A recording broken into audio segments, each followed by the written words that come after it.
नमस्कार, मैं मेघा हिंदुस्तानी स्वागत करती हूँ आपका माटी के लाल पर। राहुल गांधी ने अपनी पहली प्रतिक्रिया दी है अंबानी शादी में। यानी जिस तरीके से अंबानी की शादी इन दिनों काफी चर्चा में है, क्योंकि उनके बेटे की शादी में न जाने बॉलीवुड के कितने सारे सितारे आए हैं। वो सितारे भी आ पहुंचे हैं जिन्हें खुद कैमरामैन पहचान नहीं पा रहे। खैर, ये तो रही मजाक की बात, लेकिन अंबानी की बेटी की शादी में जिस तरीके से जो जनसैलाब उमड़ पड़ा है, इतने सारे लोग इकट्ठा हुए हैं, क्या नेता, क्या अभिनेता, तमाम तरीके के लोग, तमाम पेशे के लोग आए हैं। लेकिन काफी दिलचस्प है दोस्तों यहाँ पर कि तमाम आप देखेंगे कि नरेंद्र मोदी से लेकर अखिलेश यादव की पूरा परिवार भी अंबानी के बेटे की शादी में पहुंचता है। लेकिन एक व्यक्ति जो नहीं पहुंचता है और एक परिवार जो अंबानी की शादी से दूर रहता है, वो है राहुल गांधी। इसी समय पर दूसरे पल आप देख सकते हैं कि राहुल गांधी पिज्जा खाते हुए आम शॉप पर नजर आते हैं। लेकिन राहुल गांधी ने अभी तक कोई भी प्रतिक्रिया अंबानी की शादी पर नहीं दी थी, और ये पहली मर्तबा है कि अंबानी की शादी को लेकर राहुल गांधी ने अपनी प्रतिक्रिया जाहिर की है। क्या कहा है राहुल गांधी ने, स्क्रीन पर नजर डालिए। Rahul Gandhi's remarks on Ambani wedding propaganda. Raga himself posted this video today on his channel too. This is the most heard and viral speech of India in last 1 week. Viewed for 15 million plus across platforms.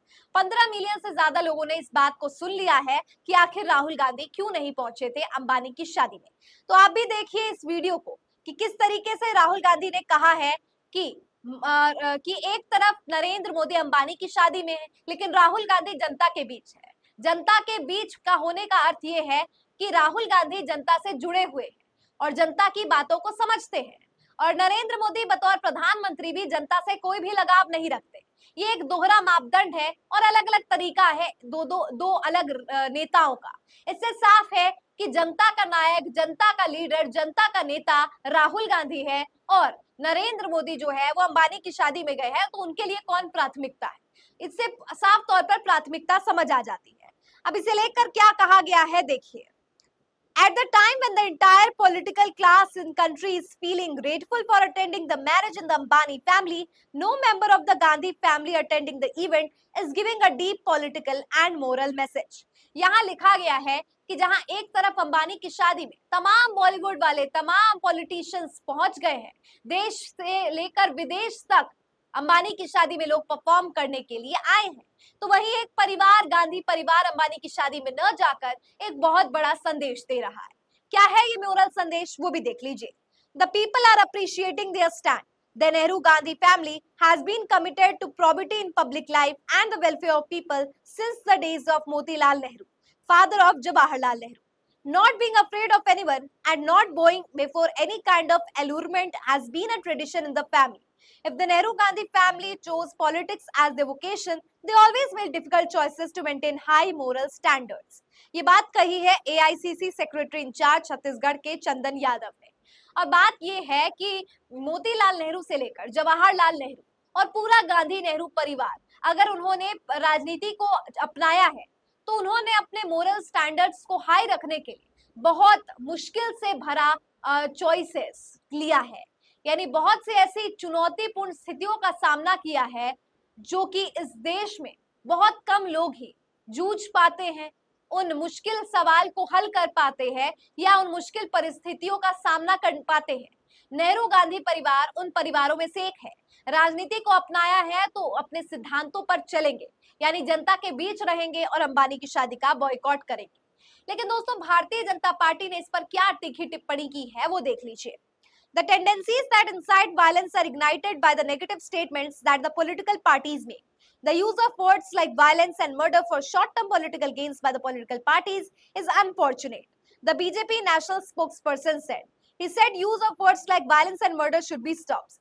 Example of this is visible in the world and its consequences in India could be dangerous. ये बात कही है सुधांशु त्रिवेदी ने।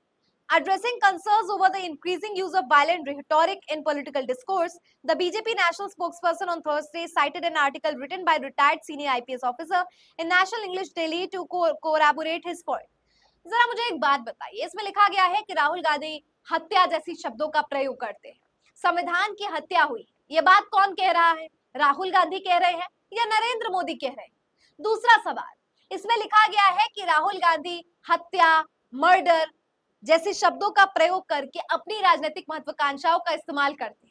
चुनावी प्रचार में नरेंद्र मोदी थे या राहुल गांधी थे जिसने तुष्टीकरण करके वोट हासिल करने के लिए मुसलमानों को घुसपैठिया बता दिया था?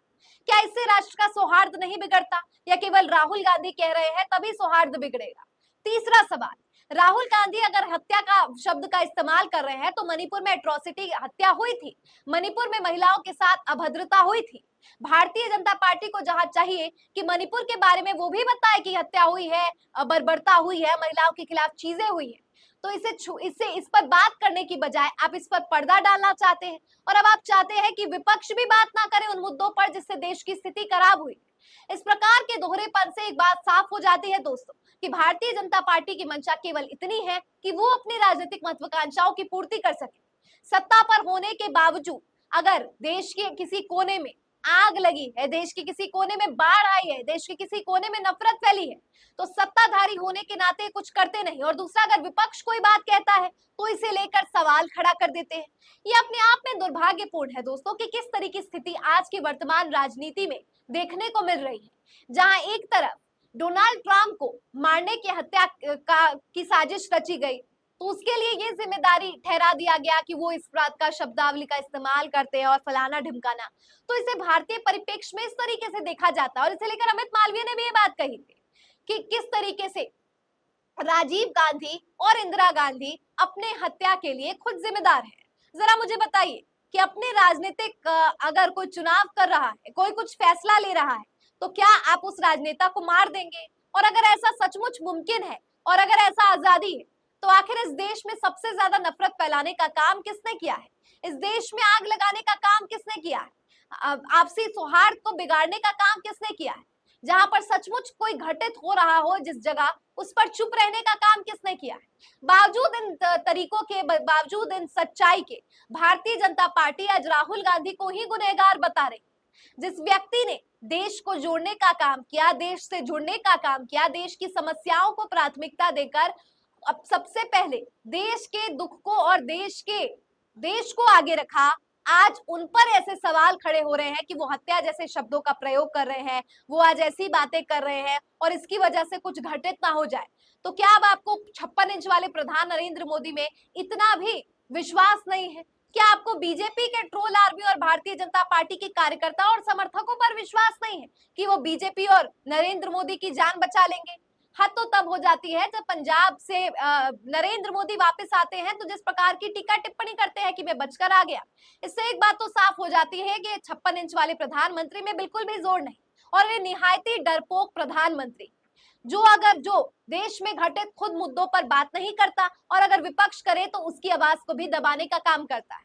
लोकतंत्र आज वाकई खतरे में है। क्या लगता है आपको इस पूरी रिपोर्ट पर? कमेंट करके बताइए। फिलहाल मुझे दीजिए इजाजत और देखते रहिए माटी के लाल। धन्यवाद।